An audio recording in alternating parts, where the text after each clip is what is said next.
தமிழர் சமூக நீதி கழகம் முன்னெடுத்துள்ள இந்த கண்டன ஆர்ப்பாட்டத்திலே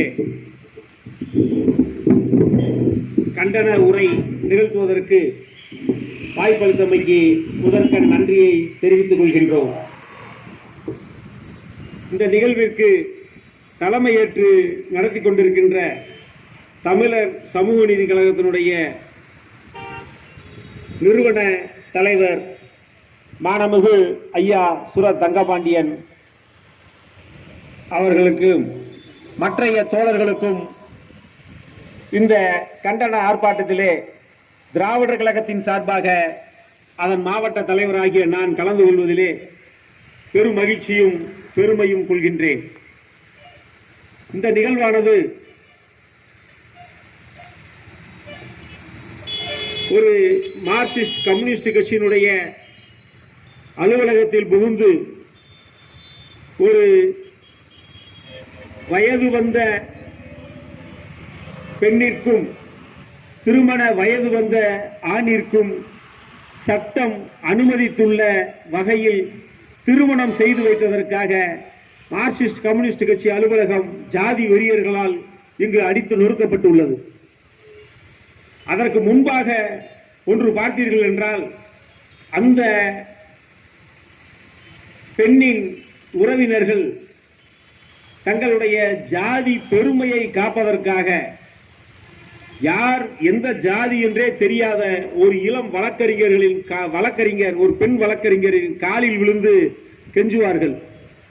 அது பெரும்பாலும் மறைக்கப்பட்டிருந்து அது சமூக வலைதளங்களிலே பின்பு வெளிவந்த பொழுது அது ஏதோ மார்க்சிஸ்ட் கம்யூனிஸ்ட் கட்சியினர் ஒரு வன்கொடுமையை செய்து விட்டார்கள் என்பது போல் இங்கு திசை திருப்பப்பட்டாலும், உண்மையில் தங்கள் ஜாதி பெருமையை காப்பதற்காக ஒரு இளம் பெண் வழக்கறிஞர் எந்த ஜாதி என்றே தெரியாத ஒரு வழக்கறிஞர் காலில் விழுந்தாவது, ஒரு சுயமரியாதையை இழந்தாவது தங்களுடைய ஆதிக்க ஜாதி பெருமையை நிலைநிறுத்த வேண்டும் என்று அந்த பெண்ணின் உறவினர்கள் துடிப்பதை காண முடிகின்றது. இங்கு அரசியலமைப்பு சட்டம் வகுத்துள்ள அரசியலமைப்பு சட்டம் வயது வந்த ஆணோ பெண்ணோ அவர்களுக்கு பிடித்த அவர்கள் விரும்பிய துணையை தேர்ந்தெடுத்துக் கொள்ளும் அடிப்படை உரிமையை அந்த ஜாதி வெறியர்கள் தடுக்க முற்பட்டுள்ளனர். அங்கிருக்கக்கூடிய கம்யூனிஸ்ட் தோழர்கள் அதையும் மீறி மிக சிறந்த முறையிலே தங்களுடைய அரசியலமைப்பு கடமையை நிறைவேற்றியுள்ளனர். அதற்கு பரிசாக அவருடைய அலுவலகம் தாக்கப்பட்டுள்ளது. இன்று ஒட்டுமொத்த ஜாதி வெறியர்களும் ஏதோ தங்களுடைய பெண்ணின் அடையாளத்தில்தான் அவர்களுடைய ஜாதி கௌரவம் இருக்கப்பட்டுள்ளதாக வைக்கப்பட்டுள்ளதாக நினைத்துக் கொண்டிருக்கின்றார்கள். இன்று சவால் விடுகின்றேன். நான் ஒரு வழக்கறிஞராக மட்டுமல்ல, திராவிடர் கழகத்தினுடைய மாவட்ட தலைவராகவும் நான் ஒரு சவால் விடுகின்றேன். இங்க இருக்கக்கூடிய ஆதிக்க ஜாதியினர், எங்க இருக்கக்கூடிய ஆதிக்க ஜாதியினரும் தைரியமானவர்கள் முழுமையாக தங்களுடைய மரபணுவை DNA டெஸ்டுக்கு உட்படுத்தினால் அதில் எத்தனை வகையான ஜாதிகள் கலந்திருக்கும் என்று தெரியுமா உங்களுக்கு? யாராவது ஒருத்தரை சுத்த ஜாதி என்று சொல்ல முடியுமா? இங்கு பிறக்கக்கூடிய குழந்தைகள் எல்லாருமே இந்த ஜாதிக்குத்தான் பிறந்தார்கள் என்று தெரியுமா? அந்த பெண்ணுக்குத்தான் தெரியும் எந்த ஜாதிக்கு இவன் பிறந்தான், யாருக்கு பிறந்தான் அப்படின்னு. அந்த பெண் சொல்றது ஒன்ன மாதிரியே மூக்கு இருக்கியா அப்படின்னு சொன்னா ஆமாண்டு போயிருவான். இவ்வளவுதான் அவனுடைய ஜாதி புத்தி.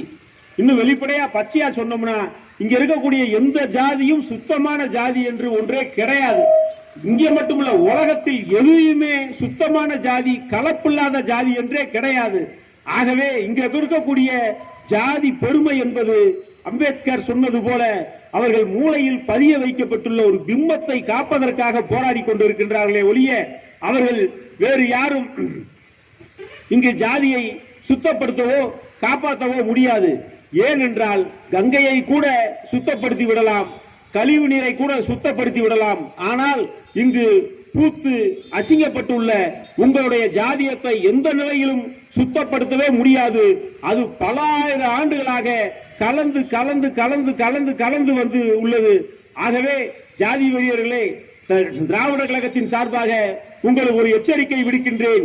இனி இதுபோல சம்பவங்கள் நடைபெற்றால் இதுபோல வெறும் கண்டன ஆர்ப்பாட்டம் மட்டும் நடந்து கொண்டிருக்காது.